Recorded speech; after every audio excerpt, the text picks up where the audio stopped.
बाजार लेके गई थी मैं इसको,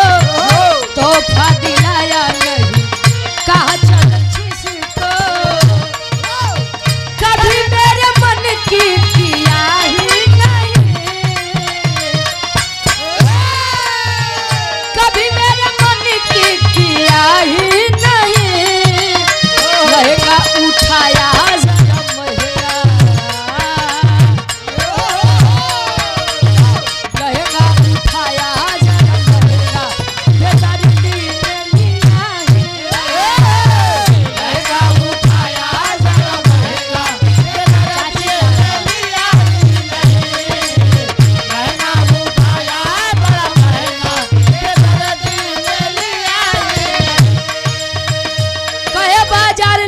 गई थी मैं इसको,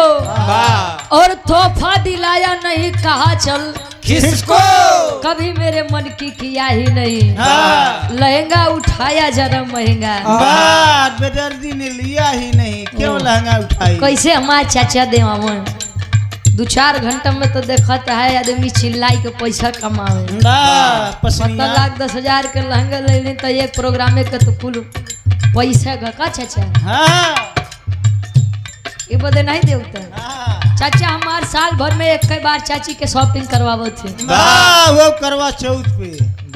करवा चौथ पे का गुरुजी कुल दादा से बताओ दादा।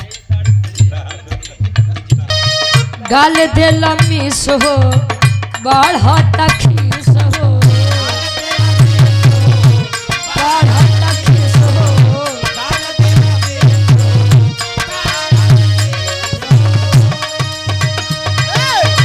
गाल दे लमीस हो बढ़ता खीस हो, खाली आधा घंटा से लेकर बड़ा खीस हो, खाली आधा घंटा से लेकर बड़ा खीस हो, खाली आधा घंटा से लेकर राजा अब मत छुआ ना छुआ तब पसेना पसेना पसेना,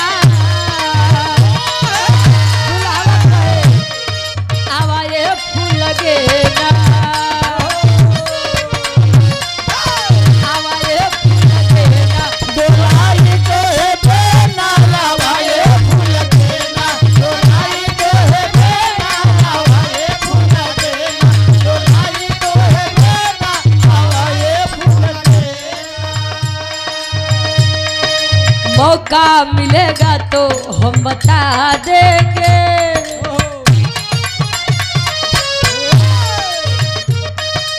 मौका मिलेगा तो हम बता देंगे, तुम कितना प्यार करते हैं सनम, मौका मिलेगा तो हम बता देंगे,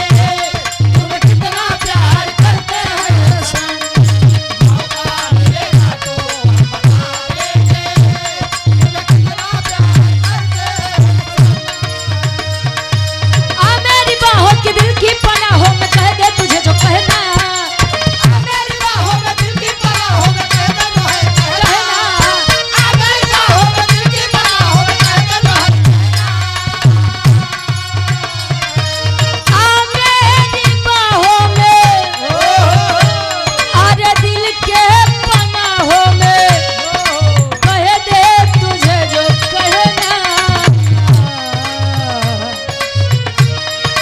अपना छीन कर हम उठा देंगे,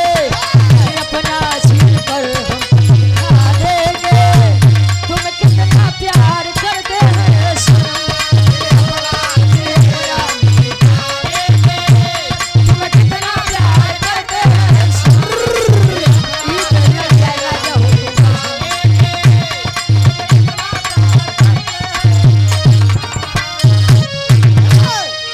राजा हो तो कैसे मनाई। एक लाइन ले लो, बाद एक छोट सा बिरा हम सुनाई दे, नहीं तो बाहर से बिरा यार से नहीं होता।